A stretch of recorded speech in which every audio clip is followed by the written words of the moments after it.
everyone, and welcome to Who to the Curve. And this is a Robert Ruiz rant. And today we're going to be speaking on the groundbreaking study that shows why drinking from plastic bottles may increase your risk of type 2 diabetes. A sarcastic and humorous exploration. In a world where the air we breathe is suspected of causing ailments, it's no surprise that the latest groundbreaking study reveals a new villain in our daily lives. Plastic bottles. Yes, you heard it right. The ubiquitous plastic vessel. The same one that's been our trusty companion quenching our thirst through gym sessions, road trips, and office meetings is now being accused of increasing our risk of type 2 diabetes. Allow me to take you on a journey through this revelatory research, dripping with sarcasm and humor, because if we can't laugh at the absurdity of modern life, what can we do?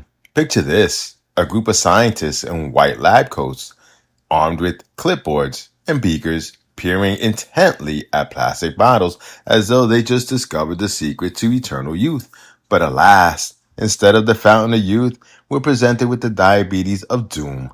These researchers have uncovered that those innocent looking containers are not just holding H2O, but also a sinister cocktail of chemicals that could potentially tiptoe into our bodies and wreak havoc on our insulin levels. The primary culprit, as you might have guessed, is BPA, bisphenol A. BPA is a chemical used in production of plastics and resins and has been lurking in the shadows for years, causing everything from hormonal disruptions to, apparently, diabetes. It's like the villain in the B movie, always there, always causing trouble, yet somehow never fully defeated. Imagine a scene where you're in a supermarket staring at a shelf lined with glistening plastic bottles, each one whispering sweet nothings about hydration and refreshment.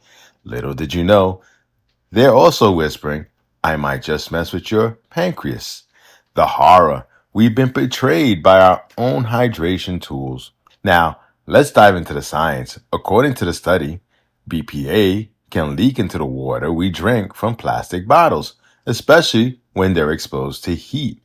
So all those times you left your water bottle in the car on a hot day, that's a fast track to the diabetes express. Apparently, BPA is suspected of interfering with the body's insulin production and glucose metabolism, making your cells less responsive to insulin and potentially leading to type 2 diabetes. But wait, there's more. Not only does BPA have a knack for making our insulin levels go haywire, but researchers have also pointed fingers at other chemicals with names that sound like they belong to a race of extraterrestrial overlords. Phthalates are used to make plastics more flexible. Flexibility in plastic, yes. Flexibility in your glucose metabolism, not so much. So, what are we supposed to do now? Switch to glass bottles? Carry around medieval chalice for our hydration needs? Perhaps we should all start drinking directly from natural springs, assuming we can find one that hasn't been contaminated by some other nefarious substance. Of course, no groundbreaking study would be complete without the media hype. Picture the headlines: plastic bottles, the new diabetes epidemic. And could your water bottle be your worst enemy? News anchors with serious faces will warn us about the dangers lurking in our kitchen cupboards, while social media will explode with hashtags like hashtag plastic peril and hashtag diabetes danger. And let's not forget the inevitable wave of eco-friendly and BPA-free products that will flood the market. You'll find yourself standing in the store, staring at a $50 stainless steel water bottle, wondering if it's worth the cost of avoiding an invisible threat. Meanwhile, the plastic bottle industry will launch a counter campaign assuring us that with proper use, their products are perfectly safe. It's almost as if we're living in a satirical dystopian novel where everything is out to get us. But in all seriousness, the study isn't entirely off base. The chemicals used in plastic production have long been suspected of having adverse health effects. The problem lies not in the fact that these studies exist, but in the overwhelming amount of conflicting information we receive daily.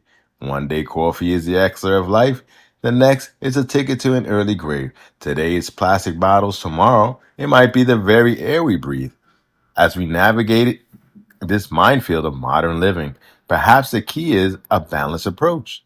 Moderation, they say, is the secret to life. So maybe, just maybe, we can enjoy our water from a plastic bottle every now and then without fearing an immediate diabetes diagnosis. After all, life is too short to spend it in constant fear of our surroundings. In the end, while the groundbreaking study on plastic bottles and type 2 diabetes provides food for thought, or rather, water for thought, let's take it with a grain of salt and perhaps a dose of humor. If we let every study dictate our lives entirely, we'd be paralyzed with indecision, sitting in a corner sipping only the purest mountain spring water from a hand carved wooden cup. Though that might sound appealing to some, it's hardly practical. So, what's the takeaway from this latest research revelation? Well, for starters, it's a reminder be mindful of what we consume and how we consume it. Opt for BPA free bottles when possible, and don't leave them baking in the sun like they're on a tropical vacation. Diversify your drinking vessels. Maybe invest in that stainless steel water bottle after all, if only for the peace of mind. But most importantly, let's not lose our sense of humor. The modern world is full of contradictions and absurdities, and sometimes the best way to cope is to laugh at the ridiculousness of it all. Yes, plastic bottles might contribute to an increased risk of type 2 diabetes, but they also serve as a symbol of our ever evolving understanding of health and science. Whether you choose to drink from plastic glass, stainless steel, or even a medieval chalice, remember that life is about balance and moderation. Stay informed, make choices that feel right for you, and don't let every new study send you into a tailspin of worry. After all, stress isn't great for your health either. So here's to hydration in whatever form it takes.